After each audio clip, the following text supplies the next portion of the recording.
Bonjour à tous, bienvenue sur cette nouvelle leçon des questions-réponses de l'été. Aujourd'hui, on va répondre à une question qui nous a été posée de nombreuses fois.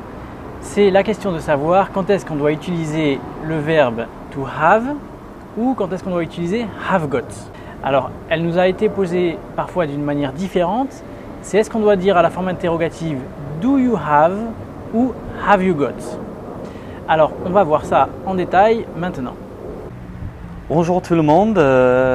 Pour vous répondre par rapport à do you have ou have you got, il n'y a pas vraiment de différence. Souvent en anglais on dit have you got ou I have got quelque chose, mais on peut aussi bien dire tout simplement I have.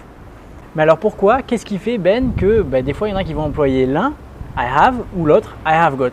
À mon avis, Alban, comme j'ai déjà dit, il n'y a pas vraiment de différence, mais je crois que là, il y a une différence très subtile, c'est que have you got, c'est un petit peu plus informel. Donc si on veut parler vraiment correctement, il faut peut-être plus utiliser le format I have ou do you have. Alors on va voir quelques exemples. Par exemple, je peux dire I have got a mobile phone. Ou je peux aussi bien dire I have a mobile phone.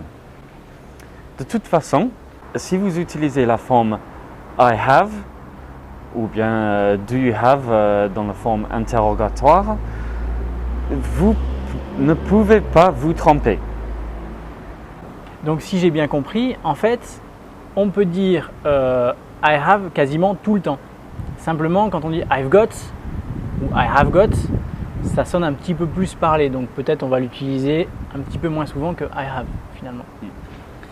Donc voilà, vous peut-être vous captez un petit peu la subtilité. Bon, les Anglais, si vous les entendez parler, utilisent beaucoup la forme contractée avec la forme have got. Si je veux dire que j'ai mal à la tête, je peux dire I have got a headache. Mais on va souvent utiliser la forme contractée I've got a headache. Donc on entend très peu le have, I've got a headache. Voilà, bon, c'est pour ça que ça sonne un petit peu plus parlé aussi. Mais retenez bien, vous pouvez toujours dire I have a headache. C'est juste aussi.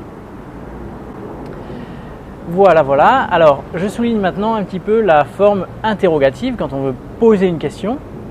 Donc si je veux vous demander par exemple, est-ce que vous avez un animal domestique?